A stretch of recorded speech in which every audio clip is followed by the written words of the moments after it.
What is going on, everybody? Welcome back. Welcome in. As you can see from the title of this video, we are going to talk a little bit of Geno Smith today. We're going to talk about what happens if Seattle decides not to bring Geno Smith back. I'll get into my thoughts on it, what I think they're going to do, what I hope they do, but what all the options are. So grab a drink, grab some popcorn, and listen in. Before I get started, please hit that subscribe button for more Seahawks content. If you're a Seahawks fan, I think you'll enjoy the content. Even if you're not a Seahawks fan, I know for me personally, I sub to a lot of non-Seahawks channels.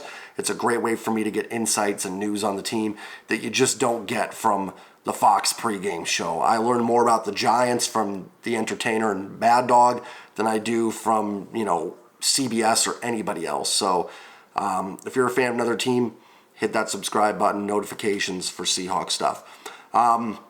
Obviously, a lot of talk's been about re-signing Geno Smith for Seattle, what the price would be, and how that works out.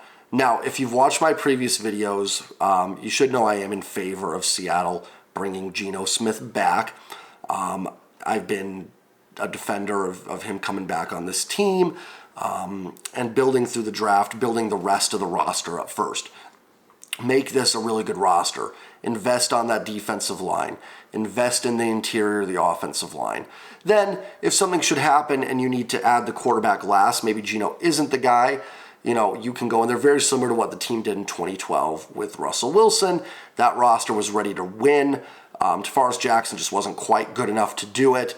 Russell Wilson was. He came in, and the rest is history for the LOB team. Now, the defense certainly carried those teams, but Russ was kind of that final piece that helped put them over the top. And that's essentially what I'm looking for with this current team to do. Obviously, the years and the money for Geno are up in the air. There's still some question marks there. There is the possibility of a franchise tag. Seattle can franchise them. They can try and restructure something or structure a deal as he's under that franchise tag, or he could possibly play under the franchise tag. Now, let's first look at what I think the contract might look like for Geno, what teams could be interested, and then what the possibility is if they don't re-sign Geno Smith. And I'll be honest, while I am still in favor of bringing back Geno, the other route, I'm come around to it a little bit if they decide to go that way. First and foremost, I think it would behooves Geno Smith to want to come back to Seattle. And I'm not talking hometown discounts here. People go, players don't owe the fans or the team anything, and they don't. But if you're Geno Smith, you look at it and, you had the most success in Seattle. That's where you've thrived. That's your best season as a quarterback took place under Pete Carroll, under Shane Waldron. It would make sense for him to want to come back here to continue that success. I know a lot of people think Geno's going to get a ton on the open market, and I think his money per year annually might be decent. He could get $30 million, but I don't know how many teams are going to be willing to commit a lot of years and a lot of money to Geno. This is still a guy that's now in his 10th or 11th year and has had one season where he's looked good. Now, I think we can all say that Geno Smith is a starting caliber quarterback in the NFL. He proved that last year. I'd be shocked if he is not starting 2023, no matter where it is, as a starting quarterback. I think we'd all be pretty surprised if he's not. I think he proved to us he is a starting quarterback in this league. But is a team going to look at Geno and say, we're committing multiple years and a lot of money for this guy to be the guy that's going to hoist the Lombardi trophy for us? Seattle makes the most sense to do it because he's had the success here. But the other teams that need quarterbacks, I don't see that necessarily happening. If you look around the league, the teams that would need quarterbacks, Washington, they kind of went through the veteran stuff with Wentz, Heineke. They make some sense, actually. Washington may make the most sense. You've got a defensive-minded head coach there in Ron Rivera. They may feel the defense is ready. They can make some moves on the offensive line, and they could compete with Geno. They also don't have the top 10 pick to necessarily get the best quarterbacks in this draft. So Washington would actually be a team to me that would make some sense for Geno Smith. But you go around the rest of the league like the Colts. Colts need a quarterback. Well, they've already been through Phillip Rivers, Carson Wentz, Matt Ryan. I don't think they're going to go again with the veteran quarterback route. The Texans need a quarterback. They're sitting at number 2. Are they really going to, with DeMeco Ryans going to come in there and really want to spend a lot of money on Geno? Frank Reich just got the job in Carolina. Is that really going to be his big move? You know what I mean? When you could potentially draft a guy and go younger and build someone up and not spend that money on the position. The Falcons, Arthur Smith's job is probably somewhat on the line this year. Is Arthur Smith going to look at his roster and go, we need Geno Smith to put us over the top? Now, this is not knocks on Geno, but I mean, are these teams going to look at this and think that Geno Smith is their guy? Had he done it in their system, maybe. Like, if Shane Waldron had gotten the Panthers head coaching job, then maybe it makes some sense. You go, hey, Shane, worked with this guy. He comes over here. He can bring him in and keep it going.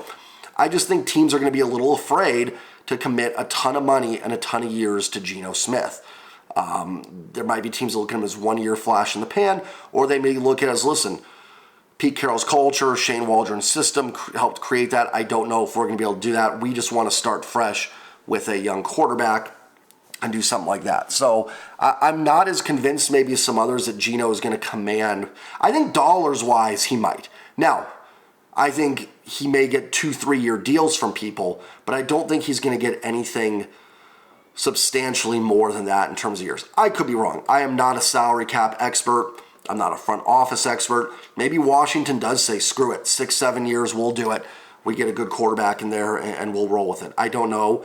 Washington makes the most sense of all the non-Seattle teams, but I don't see there being a big commitment past a couple of years. And I'll be honest, that's kind of where I've been at. I've talked about a 3-year deal, maybe something $30 million, $35 per, where you can get out of it after 2 years.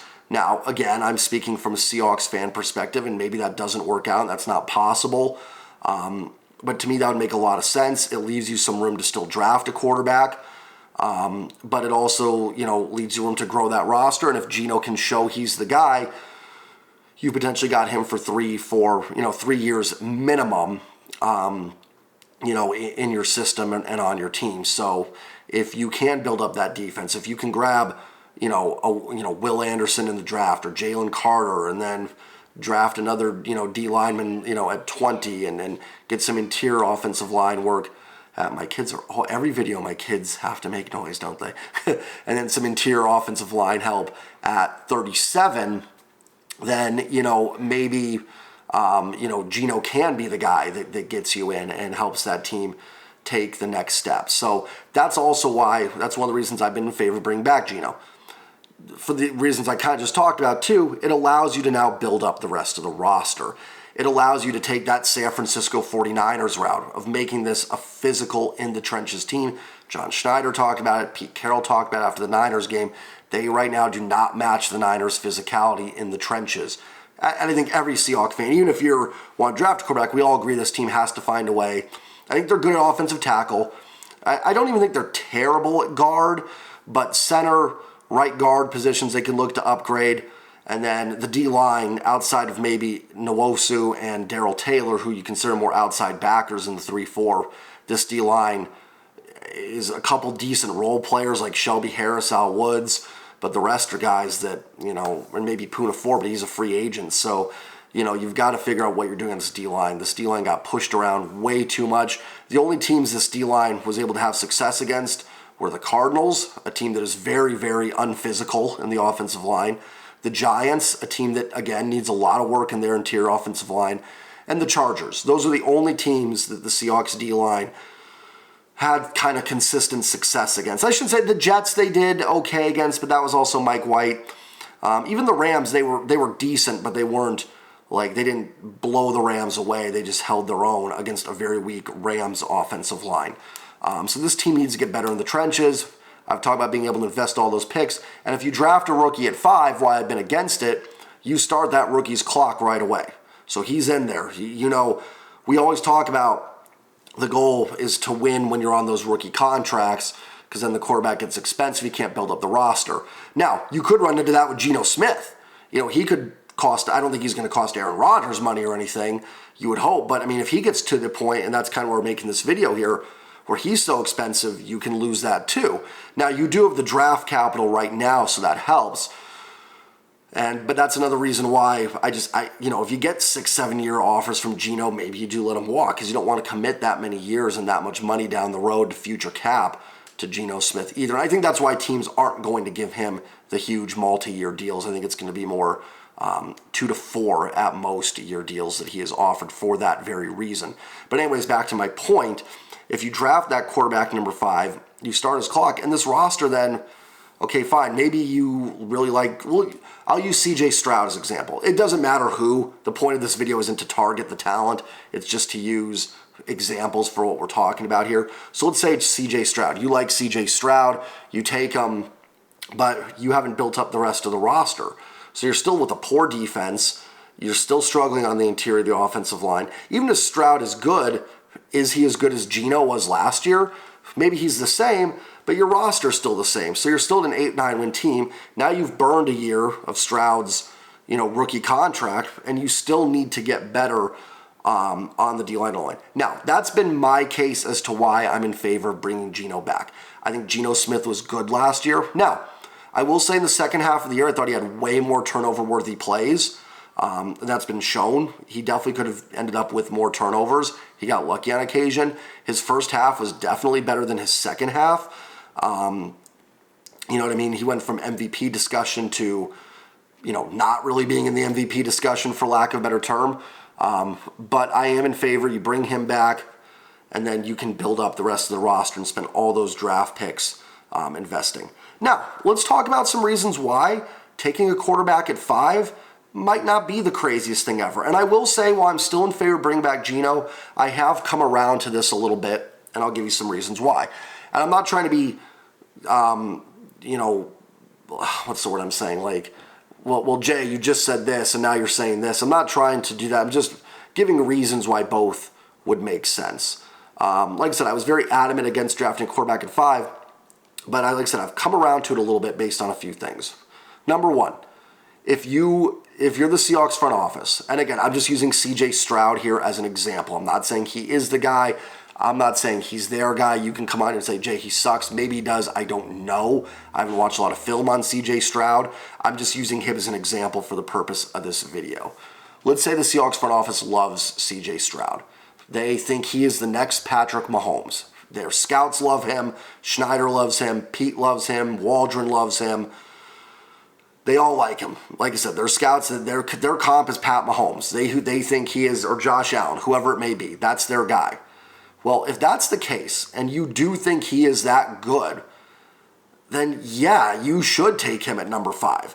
The quarterback is still the most important position on the football field. It is still the most important one out there.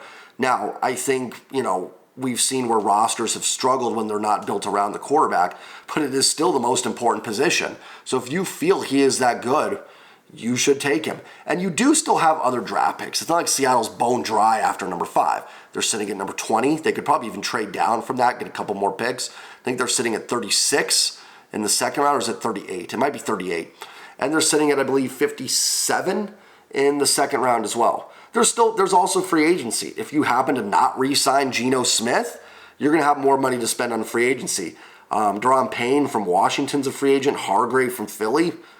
Now, Seattle's never been one to spend big on those positions, but you could theoretically get one of those guys. And like I said, if you think Stroud is Patrick Mahomes, then you probably should pull the trigger on that move. It is still the most important position in football, so it makes sense. If Geno's getting 6-7 year deals from people that are going to cost them, 35, 40 million instead of the 30, 35, you're looking at 40, 45 million, then I don't know. I do look at some of those plays in the second half, the turnover-worthy plays, and I wonder if that's something that you would want to do as a front office. Commit all that money, have to make maybe more cuts, and then, you are straddled with Geno. And if Geno struggles, you're kind of stuck at that point if you go that route. Now, I don't think he's going to get that many years. I think he is going to get in the 2 to 4 range, like I said. But you do, if that starts coming out there and getting that many years and that much money, offers from other teams, then it does create an issue for you where you're going to want to probably invest more into a rookie quarterback. Seattle's front office has actually had some pretty good success with quarterbacks. Tavares Jackson was a good signing on a one-year deal. Russell Wilson drafted. Matt Flynn was bad. Looks like they traded Russell Wilson at the right time. Geno Smith was the right move over Drew Lock. And